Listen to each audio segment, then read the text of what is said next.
You're a tennis geek? You know everything about the ATP Tour. Let's check today how many of my 7 facts about the Brisbane International you've already been familiar with. Game, stat, match.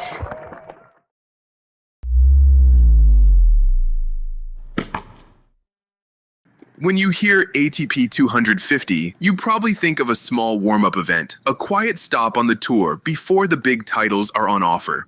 But the Brisbane International has always been different. Yes, on paper, it's a 250-level tournament, but in reality, Brisbane has consistently attracted some of the biggest names in tennis history, including 8 former number ones. Since its return to the ATP Tour calendar in 2009, Brisbane has been perfectly placed as a preparation event before the Australian Open due to the short time frame to get in shape.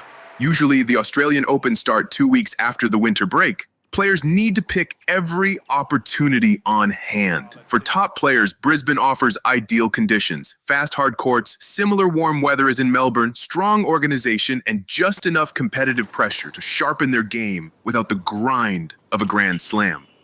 That's why legends like the Big Three, Andy Murray, Leighton Hewitt, Andy Roddick, Juan Carlos Ferrero, chose Brisbane as part of their schedule. Some of them even showed their quality by taking home the trophy. Over the years, the player entry list has featured an impressive lineup. Besides the ones I already mentioned, former Grand Slam winners or finalists like Stan Wawrinka, Marin Cilic, Dominic Thiem, Kei Nishikori, or some future prospects of the younger generation like Holger Rune or Ben Shelton could be found in the Pat Rafter Arena.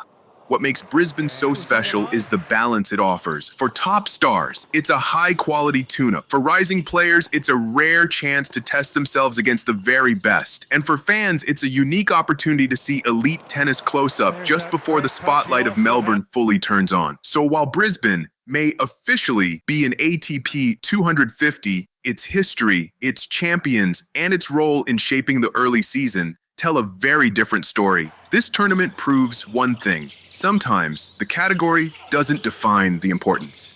In Brisbane, world-class tennis has always been part of the tradition. One funny side note, there hasn't been any ATP tournament in Brisbane between 1993 and 2008, which means that 3 former number 1 players never had a chance of participating or even winning. Do you know who those were? Leave a note in the comments.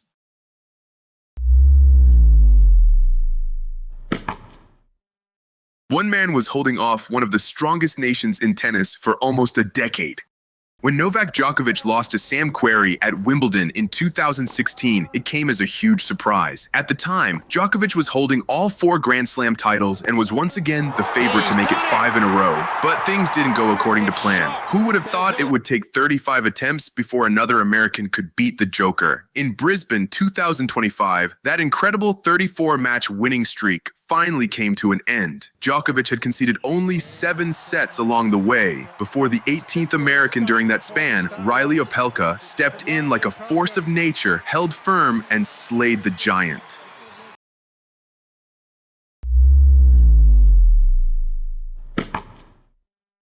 Australia is a country with a long and rich tennis history. That's why the ATP calendar still features several tournaments on Australian soil, all building up to the first Grand Slam of the year, the Australian Open. In the early 1900s, tournament fields were dominated by Australian players, so it's no surprise that most winners on home soil came from Australia. Nowadays, it's a different story. Among all Australian tournaments, Brisbane remains the event where an Aussie is most likely to lift the trophy. In fact, 86 out of 107 tournaments on Brisbane soil were won by Australia natives. Even when looking only at the Open era, Brisbane still holds a slight edge over Sydney. That said, in the last couple of years of this millennium, only 2 Australians have won the Brisbane International. Leighton Hewitt in 2014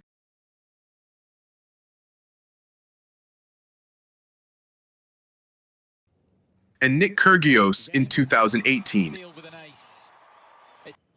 We'll see if the latter can bring his A game this year and improve Brisbane's Aussie win rate.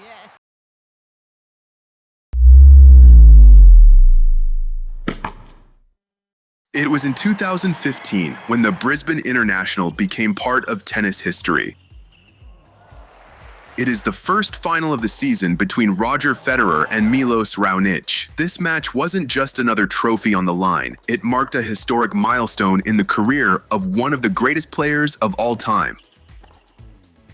On January 11th, 2015, Federer edged out Raonic 6-4, 6-7, 6-4 in a thrilling three-set battle on Pat Rafter Arena. But beyond the high-quality tennis and drama in each set, something even bigger was at stake. With that win, Roger Federer recorded the 1,000th match victory of his professional career, a feat achieved by very few in the Open era.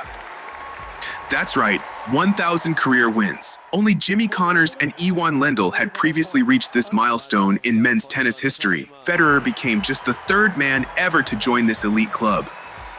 To put that into perspective, that number reflects hundreds of tournaments, countless high-pressure moments, and more than 1.5 decades of absolute consistency at the top level of the sport. It wasn't just another final. It was a celebration of a career filled with greatness. During the trophy ceremony, the stadium buzzed with energy as ball boys held up the number 1,000, and legends like Rod Laver and Roy Emerson presented Federer with keepsakes to honor the achievement. This win also set the tone for Federer's 2015 season, reminding the world that even after 17 Grand Slam titles, he still had plenty left in the tank. So whether you're a Federer fan, a tennis history buff, or just love watching records fall, this match in Brisbane wasn't just about winning a title. It was about setting history. And apart from Connors, Lendl, and further on Nadal and Djokovic, Federer's 1,000th win came in a final, which made it even more special. If you liked the video so far, don't forget to smash the like button. If you love epic tennis milestones and crazy statistics, don't forget to subscribe for more deep dives into the sport's greatest moments. For you, it's just a click. For me, it means a lot more.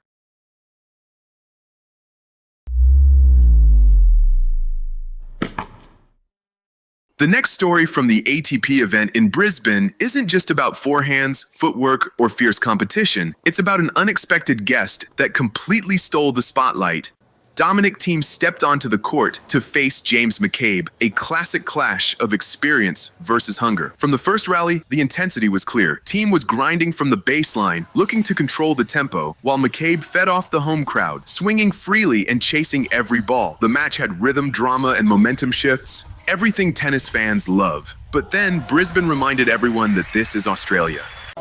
Just as the players were settling into a crucial moment, movement near the court caught everyone's eye. Not a ball kid, not a cameraman, a snake. Yes, a real brown snake, one of the most poisonous snakes on Earth, making its way courtside, completely unfazed by the pressure of ATP-level tennis.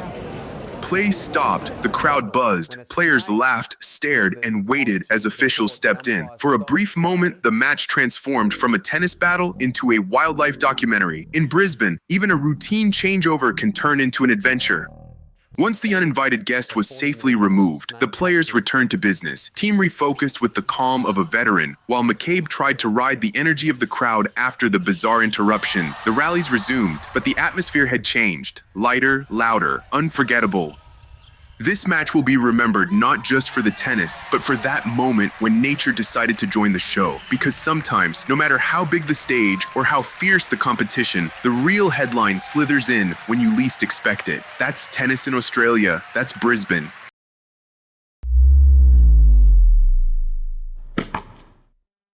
You'd think that winning this tournament would be a great sign for going on to win the Australian Open, since it shows strong early season form.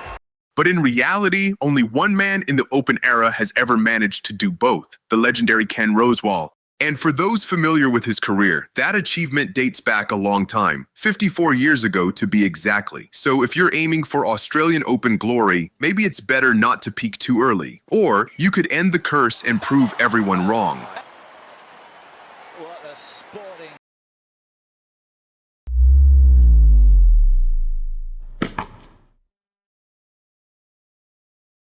Jiří Lehečka could become just the fourth man in the Open era to successfully defend the title, joining Andy Murray, Mal Anderson, and Dale Collins, who have already achieved that feat.